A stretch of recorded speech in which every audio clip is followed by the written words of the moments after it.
Welcome back, guys. I know you realized it is a different background. Well, guess what? I'm not in Canada anymore. Well, I'm guessing you guys actually noticed that since I posted a vlog saying I'm not in Canada anymore. But let's just make things clear. Welcome to Croatia. I'm sorry for missing last Monday. I had a lot of exams. I could not make it and I was leaving to Croatia on Wednesday. So I had to pack, I had to study, I had to get ready, and I had no time. Very sorry about that. Will not happen again. But that's why I posted a vlog on Thursday or Friday, was it? And I'm posting this Monday. And hopefully we'll keep on the rhythm for next time. So this week's questions were religious questions. And I had very interesting questions, but I'll stick to two important ones. The first question is, it's in Croatian, but I'll read it in English. I'll translate it for you guys. What would you say for people that lost their religion or their faith in something because something bad happened to them in their life? So like they lost a loved one, like because of some kind of sickness. So that is a hard question to answer just because people, obviously bad things happen to good people or people that believe, have faith, and that kind of thing.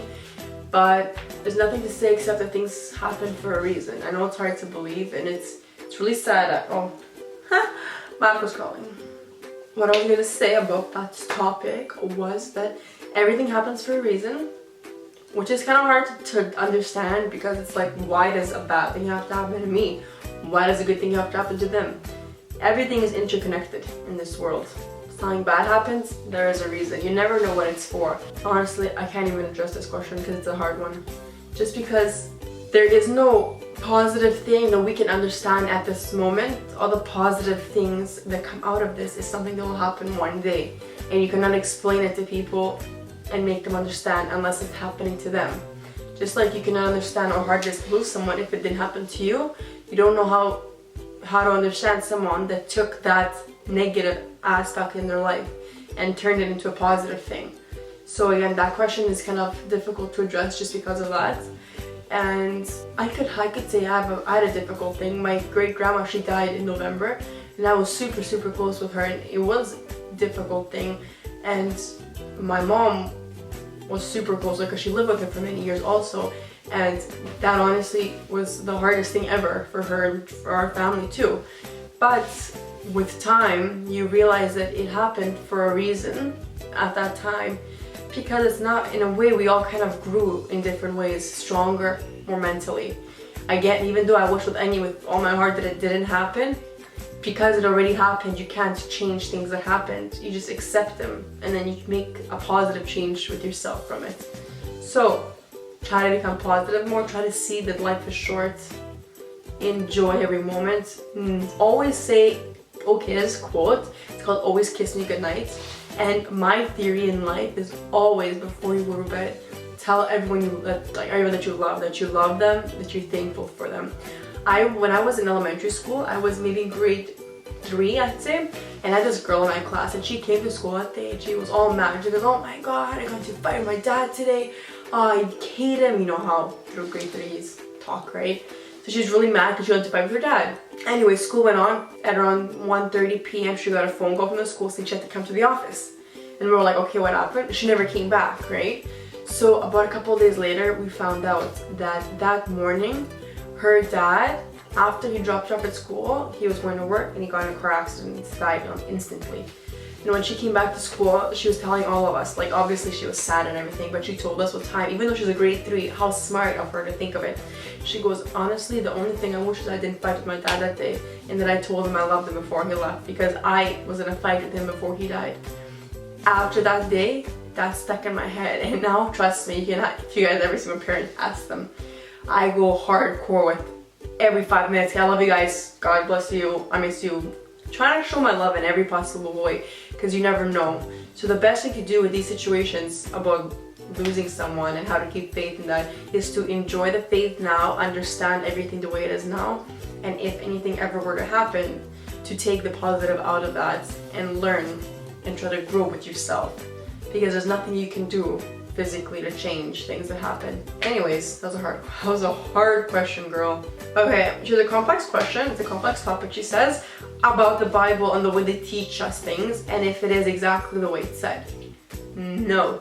That is a big mistake that a lot of Catholics don't know. Actually, all Catholics for the Bible.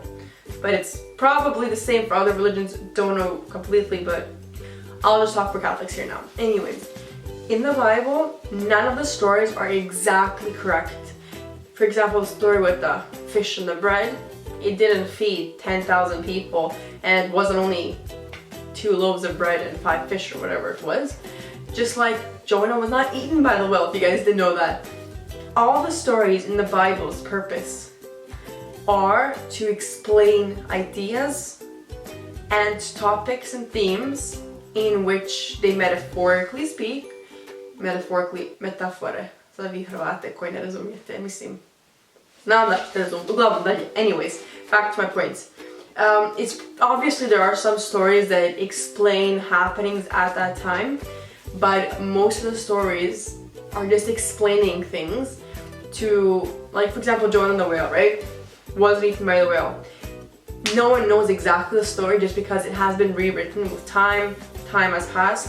But it could have been a story in the beginning where Jonah was a bad guy, something happened in his life, he was in the darkness for how many days, got out of the darkness, new better person. And then they explained it with the whale just because it'd be easier picture to picture in your head, understanding. Same with fish, right, and the bread. It's probably not that small of a piece, right, but God, maybe Jesus, sorry, came with all that, fed a lot of people, explained how he can do miracles. Again, every story is a little bit changed just so we can picture things more easily, because obviously it is hard to understand some aspects of religion. So that is why the Bible is written that way. So everything that's in there, just a theme, topic, try to yourself, if you ever read the Bible, try to take out the metaphors, try to understand what they're trying to say, and then it'll be way more clear to you. Again, there are some stories that are completely true, for example, crucifixion, etc. So you have to understand though, by reading the Bible, doing the research, if you're interested in that obviously, you'll find out. I've actually read the Bible like 12 times. I know it's a little like a lot, but I was really interested in that kind of stuff. Like when I was younger, well, I still am. I was always interested in like different ideas and like also conspiracy theories about different things, not in the Catholic religion, but like in general, conspiracy theories. And then I love reading the Bible because every story you can take out yourself in your own way. You don't actually have to listen to exactly what it says. You just take out bits and pieces and then make it yourself. Why? Because God gave free will. So that's the whole purpose of the Bible, is to have free will of understanding and perceiving the Bible and the entire religion in your own way, while being a good person and spreading love and positivity. That's pretty much it. So it's a really nice thing actually. You guys should read it if you're interested, because it is actually a really interesting book. I'll see you guys next week in my videos. Next week we're gonna have a different type of video. We're actually really excited about that because I feel like these might be a little boring for you guys sometimes. I don't know. So again, please guys send me messages about different ideas. If you guys want to see something totally different than motivation or positivity or any kind of topic, send a message to Jackie. I want to see this next time. I want to see this. I want to hear you guys' feedback. So next time let me know. And also for the vlog, if you guys like vlogs, I'll do vlogs more often. So when I travel or go to places or if it's an interesting day going on in my life, I'll make a vlog about it. But just let me know if you guys are interested in that. Make sure to subscribe because you would help me a lot. Give a thumbs up for this video. And see you next time. Keep that bro upside down. It's so nice to be home, people.